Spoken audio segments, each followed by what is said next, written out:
Hey, welcome to Nourishable Raw, an authentic conversation about nutrition with me, Dr. Lara, and my fluffy friend, Elliot. You're very cute. Today is January 22nd of 2019, and I've been thinking a lot about superfoods. What is a superfood? It's actually a totally made-up term for marketing purposes. So nutritionally, there is no definition of a superfood. From the marketing perspective, superfoods are apparently foods that have lots of health benefits depending on their nutrient content or how much of particular nutrients they have.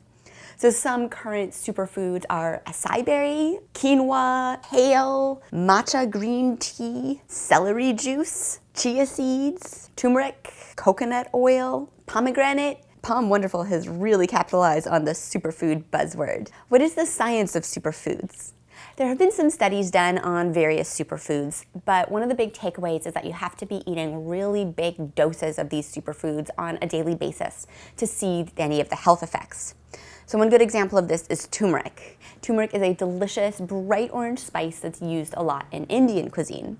And turmeric has been associated with reduced inflammation. And this is really important because inflammation is the root cause of many different diseases. However, these studies were using super huge mega doses of turmeric supplements. And this is exponentially way more turmeric than you would ever get from, say, a golden turmeric latte. The other problem with turmeric is that you actually can't absorb lots of the bioactive components, so you end up just pooping them out. Expensive poop. I really like using turmeric to flavor my food, especially when it displaces other less healthful flavorings like salt. But turmeric by itself is not a magic cure. So I would say that I have both positive and negative perspectives on superfoods. So from the positive side, I'm pretty excited that there's lots of fruits and vegetables that have been getting more marketing attention. So I'm thrilled that berries have been marketed as a superfood because there's been lots of studies showing that regular berry consumption has many health benefits, from cognition to reducing cardiovascular disease. Kale is another good one. I'm thrilled that kale has been marketed as a superfood, and now that more people are eating and enjoying kale because it's a really nutrient-dense, dark leafy green vegetable.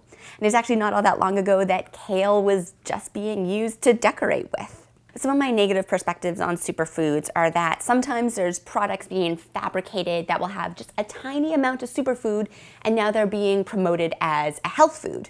So for example, your cookies aren't really going to be that much healthier just because they have a matcha green tea icing on them. It's still a cookie. The other problem I see with superfoods is that sometimes they are marketed into these products that are so expensive that they become inaccessible for most people. I'm looking at you, $5 celery juice. Are superfoods better than non-superfoods? Not necessarily.